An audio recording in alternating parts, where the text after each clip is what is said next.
Okay, lesson 131. Hi, Justine. Oh, that's a nice smile. Nice. No one can fail who seeks to reach the truth.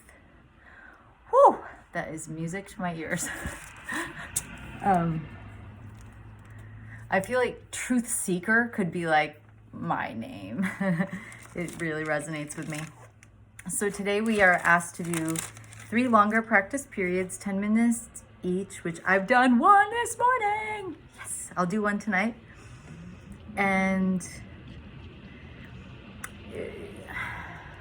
yeah, long reading today, which was awesome. And okay. When I did my practicing, so we start out, it gave you kind of like some step-by-step things. First, we say, I ask to see a different world and think a different kind of thought from those I made. The world I seek, I did not make alone. The thoughts I want to think are not my own. And when I read that the first time, it was just like a flash insight or thought that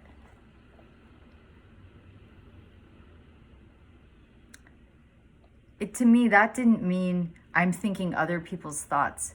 It means that the kind of pure consciousness that we are, the free spirit that we are, does not hold the worldview that we're kind of that we assimilate through our upbringing and our experience. So it wasn't so much like the thoughts I want to think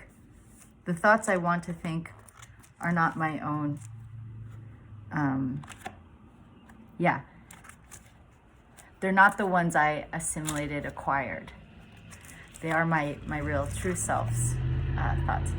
So it says, for several minutes, watch your mind and see, although your eyes are closed, the senseless world you think is real. And that first few minutes, I really did just have a flash of all kinds of thoughts and images of like my hometown and people who live in my hometown and like what's in my refrigerator and just kind of like the structure of my life that I have believed and held in place with my belief. And then it says, review the thoughts as well, which are compatible with such a world and which you think are true. And it just kind of like, it did occur like a review of kind of, again, the beliefs I hold about my life. They did come to mind. Then it says, let them go and sink below them to the holy place where they can enter not. There is a door beneath them in your mind which you could not completely lock to hide what lies beyond. Seek for that door and find it.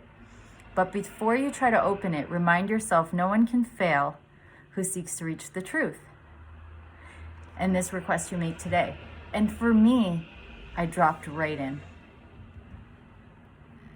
It didn't feel complicated. It felt like it was right there. What I will describe my first practice period was like, it wasn't a form-based visual experience, but there was something golden about it and just something so light and so peaceful. Dance? Do we need a dance break? Okay, give me a second. So it was just like, you're there. I'm there. And it's not complicated. And I remember a man, for those of you in my spiritual community,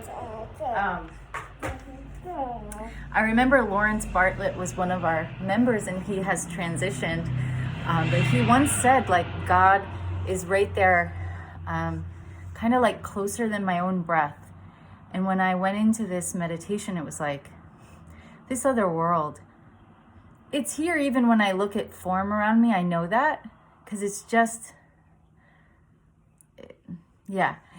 But it was right there and it was so cool.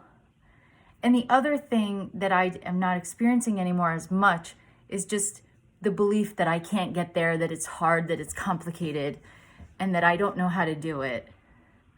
That's gone. So when I'm asked to like drop in, bam, it's right there.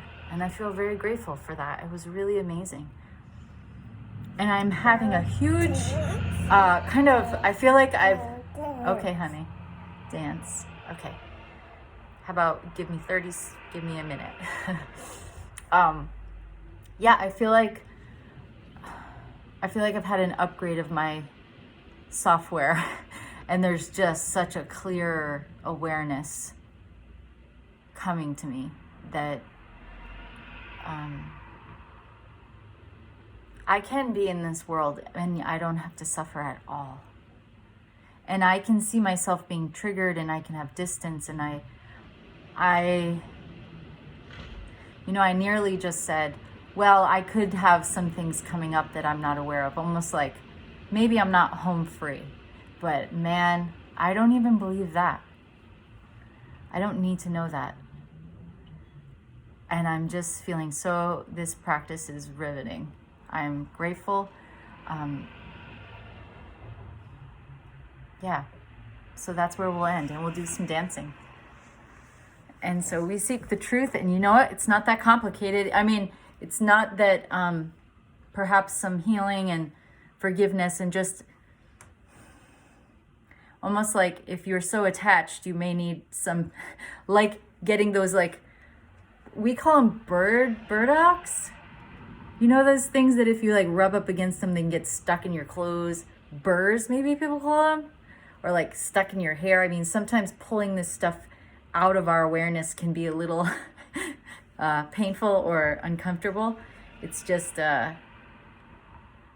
man, when you just stop making meaning out of it, it's like, okay, I can cut my hair off if I need to, or, oh my gosh, this is interesting, look what's in my hair. Instead of like, oh, it's in my hair and I have to get rid of it and I have to pull it out, and relating it to past trauma or something. It's just like, okay, let's just cut the hair. Who cares? But yeah, not every day feels like that, but I'm just grateful for the awareness. Here we go. Here's our dance move. Ready? You're so cute. You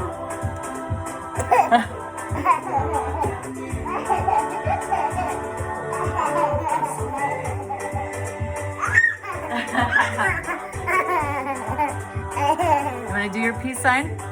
Peace. Peace. Say bye. Ooh, there's a bus.